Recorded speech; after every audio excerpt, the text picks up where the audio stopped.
आप घर चले जाइए, विकलांग आदमी है, सुबह नहा धो के आइएगा। शीर्ष नेतृत्व हमारी पार्टी भारतीय जनता पार्टी के नेतागण कार्यकर्तागण सभी लोग आएंगे, नेता आएंगे, उच्च अधिकारी आएंगे, वार्ता होगी, समस्या का निस्तारण कराया जाएगा। हम लोग बैठे थे धरने में। जिस प्रकार से जानकारी आ रही कि आपके और सीओ साहब के बीच में नोकझोंक हुआ था, नहीं, ऐसा कुछ नहीं, ऐसा कुछ नहीं।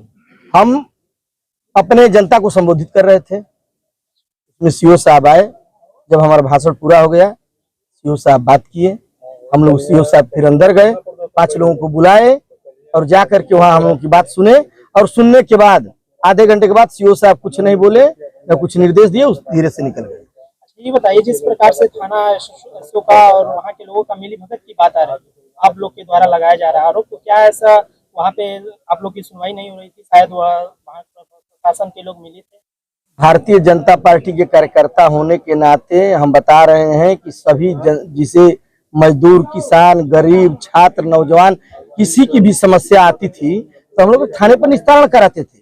आज महीना दिन से एसओ साहब को कई हम लोग समस्या भेजे, निस्तारण कर दीजिए, तो सही को गलत और गलत को सही निर्णय कर दिए। तो ये बताइए, प्रदेश सरकार की जिस प्रकार से जीरो टॉलरेंस की नीति चलती है, यानी भ्रष्टाचार मुक्त प्रदेश, तो क्या यहाँ पर पूरा भ्रष्टाचार ही हो रहा था गाजीपुर में जो है कि नौराना थाना में?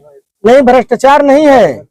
आप सभी लोग जानते हैं कि जब गरीब मजदूर किसान के बेटा नरेंद्र मोदी जी देश के प्रधानमंत्री चुने जाते हैं तो उनका कहना है कि जख्म खरीद लूंगा, जख्मों का मरहम खरीद लूंगा, हमारी सारी खुशियां ही क्यों न बिक जाए, अधिकारियों कर्मचारीगण, मैं आप सबका हरगम खरीद लूंगा। ऐसा देश का प्रधानमंत्री सबका साथ, सबका विकास और सबका सम्मान के साथ कार्य करते हैं। उसी तरह से आपने पूछा है, जीरो टॉलरेंस की नीति पर आदित्य जोगी जी ने सबका साथ, सबका विकास और सबका सम्मान के साथ कार्य कर रहे हैं। मैं एक चीज और पूछना चाहूंगा कि सबका साथ सबका विकास माननीय प्रधानमंत्री जी का नारा है, वो मुख्यमंत्री जी का नारा है, लेकिन एक और नारा है ठोको नीति। अपराधी को छोड़ा नहीं जाएगा किसी भी हालात में। क्या वह ठोको नीति जो है कि भाजपा कार्यकर्ता पे लागू हो रहा है या अपराधियों पर लागू हो रहा है? नहीं, इसमें ठोका नीति कहाँ आ रही है? हम लोग आप लोग को थाने के अंदर जिस प्रकार से प्रशासन ने डंडा मारा है और आज जो है उन्हीं का कारण है कि एक उपाध्याय जी, पंडित जी की मौत हो गई है, श्री राम उपाध्याय जी की। तो आप लोग क्या कहेंगे? किसान प्रदर्शन करने जा रहे हैं, अपनी मांगे जो है कि मांग रहे हैं, अपनी न्याय के लिए जा रहे हैं थाने, और थाना जो है कि आप लोग पर डंडा बरसा दे, तो यह किस प्रकार का अन्याय हो रहा है? हम लोग लोकतांत्रिक तरीका से बैठे थे। आप भाई साहब समझ लीजिए, पता कर लीजिए कि ये जो मुख्यमंत्री जी का जो कार्य है उसको देख करके पूरा प्रदेश के अधिकार, ये जो कर्मचारी, जो ये प्रशासन के लोग हैं, उनका साथ नहीं दे रही है। जोगी जी को बदनाम करने के लिए ये सब काम कर रहे हैं, उल्टा काम, और लीपापोती कर रहे हैं कि इनकी गलती है।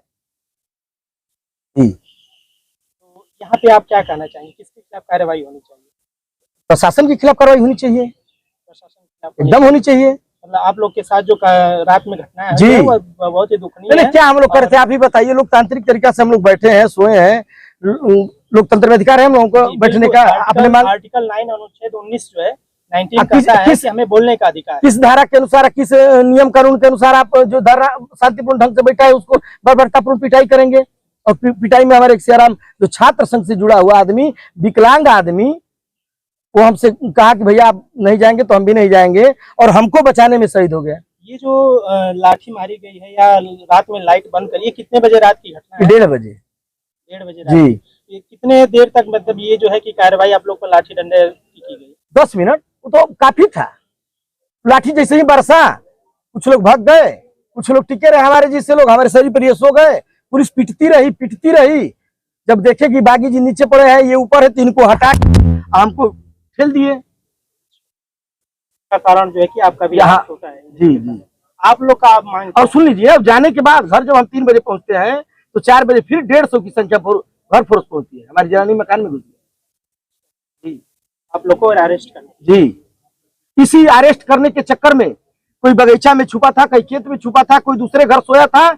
ये लोग इलाज तक नहीं कराने दिए, प्रशासन के लोग। जो इंजरी थे, जो कि जख्मी थे, उन्हें भी पुलिस जो है जी एकदम अरेस्ट करने के लिए पूरा एकदम हर चौमुहानी पर, बगीचा में, घर में, खेत में ये दबी डालते थे। यही कारण है कि सियाराम बाबू इलाज नहीं करा पाए बेचारे, आज हम लोगों के लिए शहीद हो गए। किस प्रकार से मान लीजिए अब आगे आप लोग की मांग है, क्योंकि आप लोग तो शांति रूप से जो है कि प्रदर्शन कर रहे थे, तो आप लोग को प्रधान जो है कि अपराधी समझ के लोग, आप लोग की आवाज नहीं। अब आगे आप लोग की मांग क्या है और क्या कहेंगे? मांग ये है कि कानूनी प्रक्रिया में जो होना चाहिए वो हम लोग मांग कर रहे हैं कि हम लोग को न्याय मिलना चाहिए। एक परिवार का बेटा चला गया, उसके लिए आप क्या कहना चाहेंगे? यही तो, परिवार का बेटा तो गया ही, हमारे समाज, हमारे गांव, हमारे गरीब, हमारे मजदूर किसान के लिए जो ये लड़ता था, आज पूरा समाज दुखी है भाई साहब।